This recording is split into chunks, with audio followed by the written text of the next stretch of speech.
Assalamualaikum warahmatullahi wabarakatuh. Good morning student. How are you today? Today we are gonna discuss about adjective.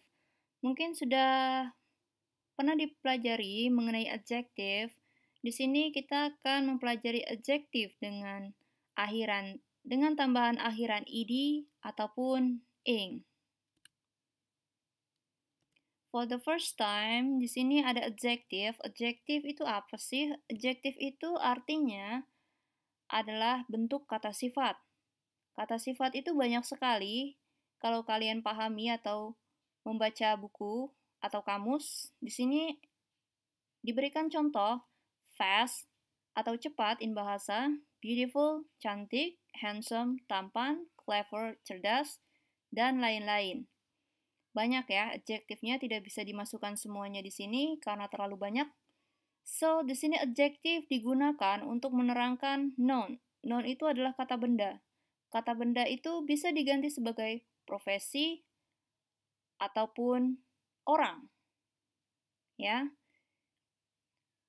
For example, kita ambil salah satu dari 4 kata adjektif yang ada di atas. Kita ambil beautiful.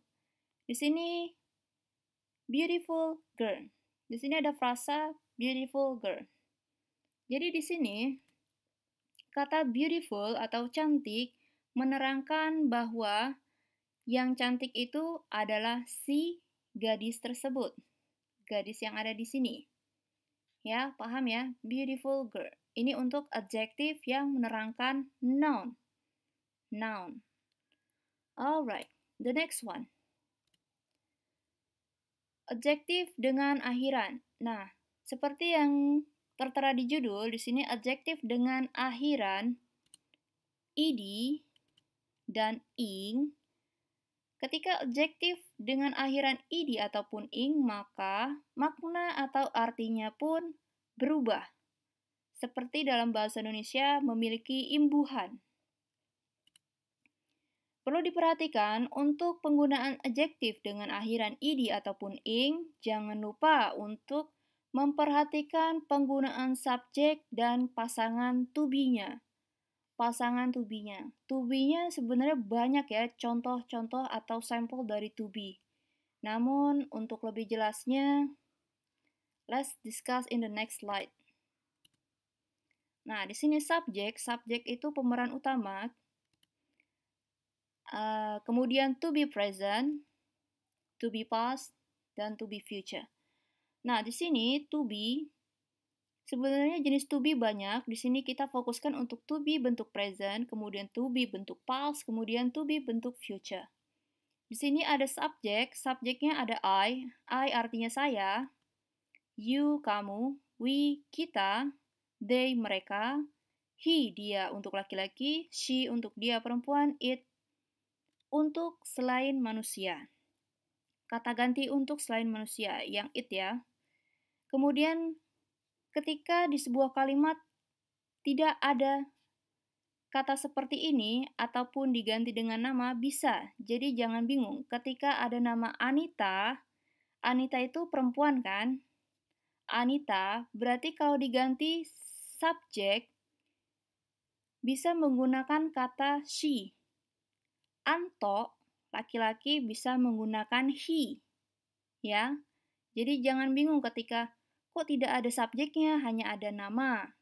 Nah, itu hanya kata ganti karena subjek ini adalah kata ganti. Alright. To be present. Ya, di sini diberikan sampel atau contoh untuk penggunaan subjek I. Ketika menggunakan to be present, bisa menggunakan am.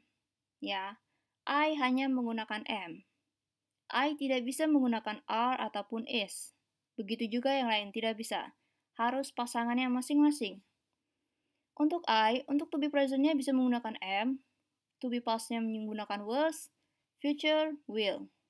You, we, they bisa menggunakan are untuk present, were untuk past, will untuk future. He, she, it bisa menggunakan present is, to be-nya was untuk past, will or shall untuk future. Nah, sampai sini aman ya. Pastikan ketika menggunakan kalimat yang memiliki adjektif dengan akhiran ed ataupun ing, jangan lupa menggunakan pasangan to be-nya masing-masing, subjek dan to be-nya masing-masing. Sampai di sini aman? The next one. Adjektif dengan akhiran ed. Adjektif dengan akhiran ed. Nah, di sini ketika adjektif dengan akhiran ed, maka menunjukkan ada perasaan si subjek terhadap sesuatu. Bisa diistilahkan si A memiliki perasaan terhadap si B. Subjek A, sesuatu B. Bisa disimpulkan seperti itu. For example, I am amazed by his voice. I am amazed by his voice.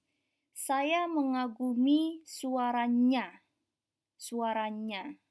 His voice, suaranya. Nah, di sini bisa disimpulkan bahwa si I atau subjeknya memiliki rasa kagum akan suara seseorang atau suaranya. Suaranya si B. Ya, sampai sini aman ya. Anggaplah kita ganti I itu A, his voice B. Jadi ada hubungan antara, ada perasaan antara A dengan si B. Seperti itu ya. Alright. Adjektif dengan akhiran ing. Ketika sifat adjektif atau akhiran ing memiliki akhiran ing, maka menjelaskan adanya ketertarikan pembicaraan terhadap subjek itu sendiri. Ya, berarti hanya fokus dengan si subjeknya. Sample. I am amazing. I am amazing.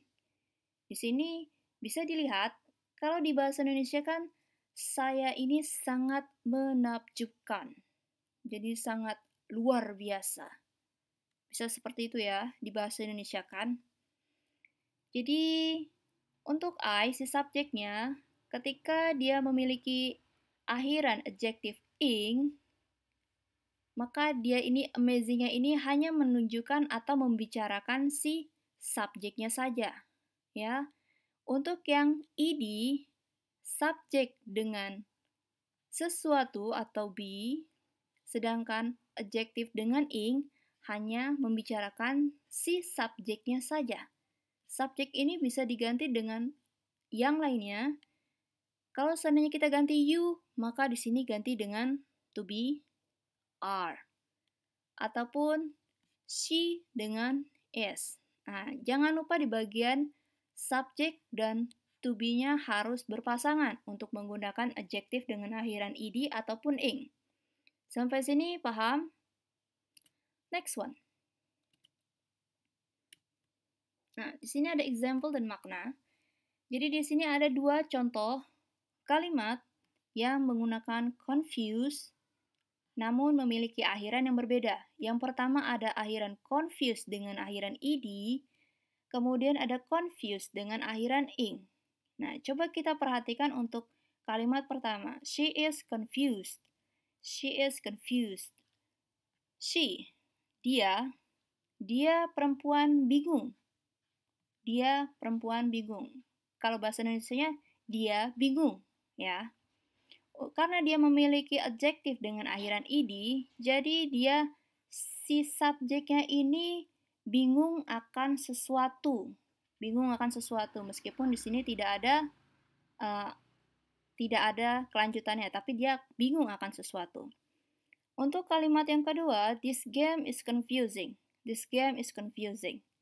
Di sini untuk akhiran ing bisa dijelaskan bahwa confuse ini membingungkan, artinya confusing ini membingungkan.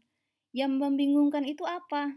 Yang membingungkan itu si game-nya sendiri atau si subjeknya sendiri.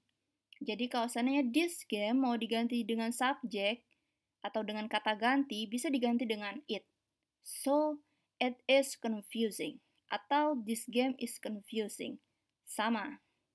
Sampai sini aman ya?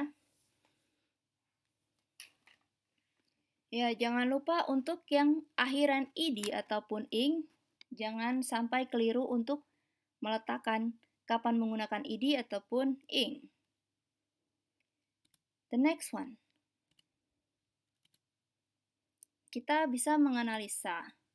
Di sini ada dua jenis kalimat juga yang memiliki dasar kata arti bahasa Inggris yang sama, bore. Kemudian di sini ada berubah ataupun adjektif yang memiliki akhiran ed dan ing.